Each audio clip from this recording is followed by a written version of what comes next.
Why Indian Ocean faces the double cyclone danger? What exactly is a twin cyclone? And what are the reasons as well as aftermath of this particular event?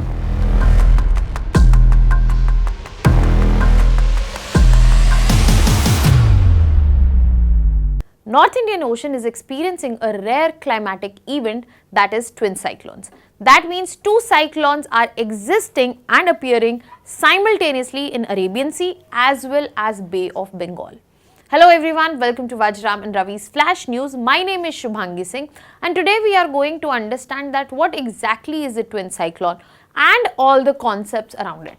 So let us begin with understanding that what exactly is happening in North Indian Ocean. So North Indian Ocean is experiencing two cyclonic storms as of now, and that is why we are calling it a twin cyclone.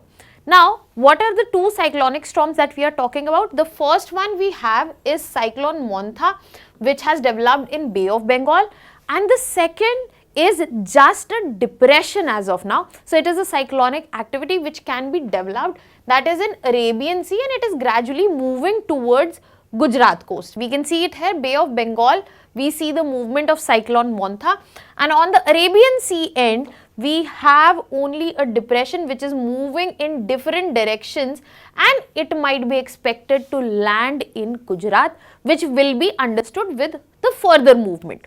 Now, this is a rare climatic event, but it has happened in Indian Ocean.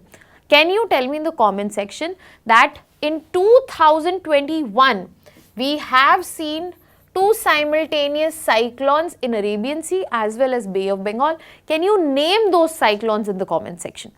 Now, these two cyclones are coming simultaneously. Let us start with understanding what exactly cyclones are. So, you can understand cyclone as a huge rotating storm and spinning of clouds with rain.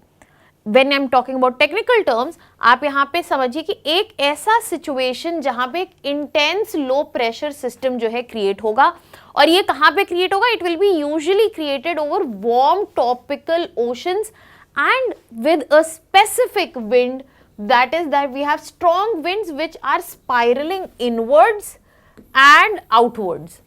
अब ये पूरा mechanism create कैसे होता है उसको समझते हैं. There are certain conditions which must be fulfilled in order for a cyclonic storm to be created. So what are those conditions? So the first thing that is required, that is a warm sea temperature. That means the temperature should be above 26.5 degrees Celsius and it should have presence of Coriolis force. Can you tell me in the comment section what do we mean by Coriolis force? Now, when we are talking about Coriolis force, we have to understand this is an apparent force and it deflects the object in the right direction when we are talking about north and in the left direction when we are talking about south. Now, in this very scenario, Coriolis force does not exist. It is non-existent at the equator. That means cyclones will not be formed at equator. So, first condition temperature, second Coriolis force should be present, then low vertical wind shear.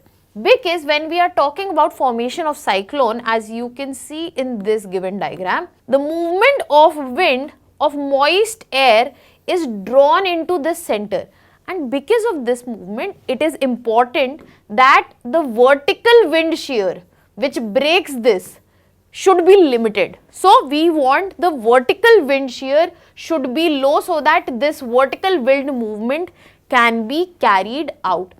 Then we have other two conditions, that means pre-existing low pressure, because when we have warm sea surface, we will find presence of low pressure, and this low pressure will be responsible for movement of the wind from high pressure to low pressure.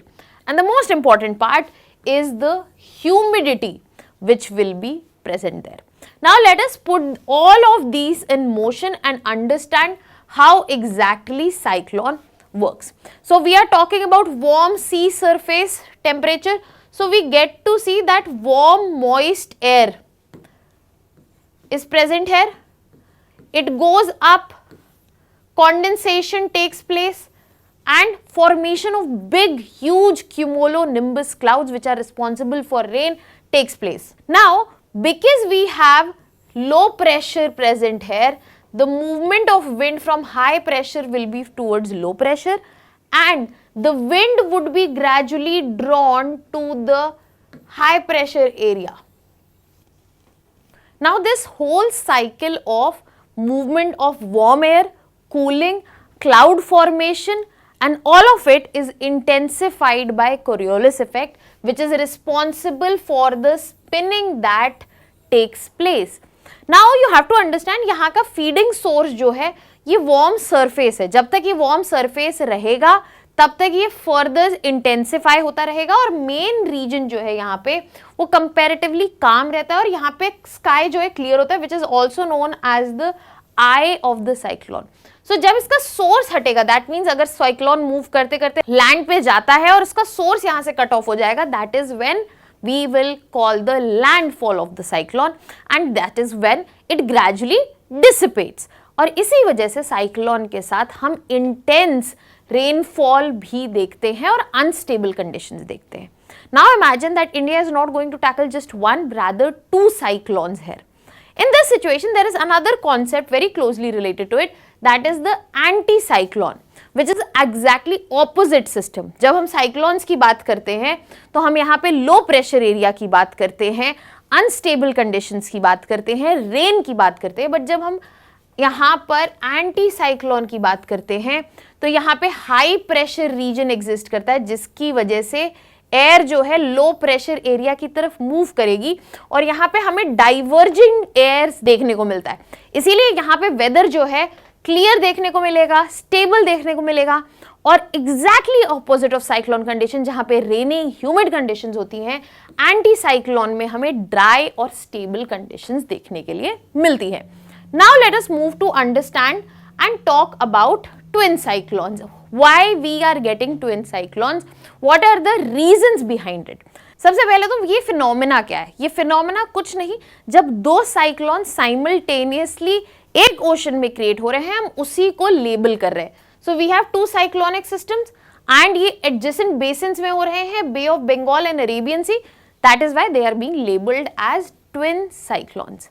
अब यहाँ पर responsible mechanisms जो है वो क्या associated है? सबसे important है यहाँ पे मैडन-जूलियन ऑसिलेशन. बेसिकली मैडन-जूलियन ऑसिलेशन को अगर मैं सिंपल भाषा में बताऊं तो ये एक मूविंग वेव है रेन और क्लाउड की जो कि मूव करती रहती है around this in a round circle around the equator every 30 to 60 days.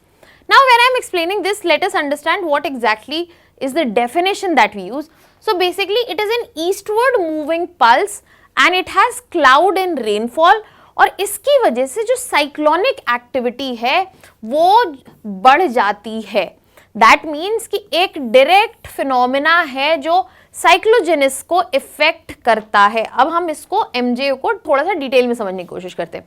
As I said, यहाँ पे हम एमजेओ को एक सिंपल वेव समझेंगे जिसमें रेन और क्लाउड जो है वो ईस्टवर्ड मूव करते हैं. यहाँ पे आप देख सकते हैं जैसे कि ये इक्वेटर के पास से मूव कर रहे हैं तो जहाँ पे भी ये प्रेजेंट होगा it will have more humidity, rain को फैसिलिटेट करेगा, साइक्लोनोजेनिस को फैसिलिटेट करेगा, साइक्लोन मेकिंग कंडीशंस को फैसिलिटेट करेगा and gradually it keeps moving eastward. So यहाँ पे एग्जाम्पल साइकिल्स में आप देख सकते हैं पहली वीक में ये ऑस्ट्रेलिया से पहले है, अब ईस्टवर्ड मूवमेंट है, ग्रेजुअली अब ये ऑस्ट्रेलिया के ऊपर आ गया तो यहाँ पे बारिश हो रही है and then when it has moved out it has gone towards Pacific Ocean. That is how Madden Julian oscillation directly facilitates in the cyclone formation क्योंकि साइक्लोन बनाने की कंडीशंस में मैडन-जूलियन ऑसिलेशन जो है फर्दर ऐड करता है. एक और इम्पॉर्टेंट फैक्टर जो है यहाँ पे हमें नहीं भूलना चाहिए वो है एल नीनो और ला लीना का effect. Now let us understand that as well. तो अगर हम यहाँ पे एल नीनो की बात करें तो एल नीनो हमेशा ही इंडियन मॉनसून विंड्स को वीकन करता है. इसी वजह से एल नीनो जिस साल भी प्रेजेंट होगा, एल नीनो वाली कंडीशंस प्रेजेंट होंगी, आप इंडिया का मॉनसून वीक देखेंगे और विंटर्स जो है लेस इंटेंस देखेंगे. ये कब होगा? जब वार्म वाटर जो है पैसिफिक ओशन में ईस्टवर्ड शिफ्ट हो जाएगा और इस वजह से कन्वेक्शन जो है इंडिया के पास वो कम होगा. अब देख सकते हैं एल नीनो में वार्म वाटर जो है ईस्टवर्ड शिफ्ट हो गया है, रिवर्स कंडीशंस हमें देखने को मिलती है ला नीना में। ला नीना में यहाँ पे वार्म वाटर जो है वो कॉन्सेंट्रेटेड है इन द वेस्टर्न पोर्शन और इसी वजह से ईस्टर्ली विंड्स जो हैं वो इन्हांस होती हैं, ज़्यादा साइक्लोनिक एक्टिविटी देखने को मिलती है स्पेशली नॉर्थ इंडियन ओशंस में और साथ ही साथ ज़्यादा रेनफॉल देखने को मिलती है जैसे कि हमें इंडिया में इस साल को देखने को मिली है। So La Nina conditions bring above rainfall and active monsoon withdrawal base and also more intense winters which is predicted for this year in India. So क्योंकि इस वक्त La Nina conditions present हैं, Madden-Julian oscillation ने further facilitate किया. These are two primary reasons that we are seeing the presence of twin cyclones. Now let us go back and talk about these two twin cyclones. So first we'll talk about cyclone Montha. Cyclone Montha यहाँ पे जो है वो initially deep depression से start हुआ था and it later converted to a cyclone by the very evening जहाँ पे deep depression देखा गया था, that is October 26. As of now it is moving from Chennai region and gradually it has gathered speed of 18 km per hour. Based on the track that we are seeing, it is going to gradually intensify and it is expected that it will become a severe cyclonic storm. Furthermore, इसका landfall जो है वो हम आंध्र प्रदेश में expect कर रहे हैं जिसकी वजह से हाई स्पीड विंड देखने को मिल रही है, रेन लाइक कंडीशंस देखने को मिल रही हैं and storm surge is also present there. But अगर हम दूसरे यहाँ पर एक्टिविटी की बात करें, that is the Arabian Sea depression, it has not been labelled as a cyclonic storm yet. यहाँ पे जो इसका ट्रैक है वो बहुत ही इराटिक रहा है. I have mention that in the very start. If you see the direction, it has change from north west, north east, north west, south and north again. So there is no appropriate prediction. It is close to Panjim and Mumbai and it is expected that it will be moving towards Gujarat coast. So the actual impact in terms of the landfall will be seen in coming time. Based on IMD official status, this is not a cyclonic storm yet, but it can become one. So now let us get into the disaster management aspect as well as the preparedness part of it. So when we are talking about implications, the first thing we have to understand that cyclonic storms come with their own disastrous effects. In this particular aspect also there are human and economic risks involved because there will be coastal flooding wherever there is a landfall, there will be power disruptions, there will be economic loss, be it in terms of fishery, crop damage, etc. Furthermore, environmental impact needs to be also understood.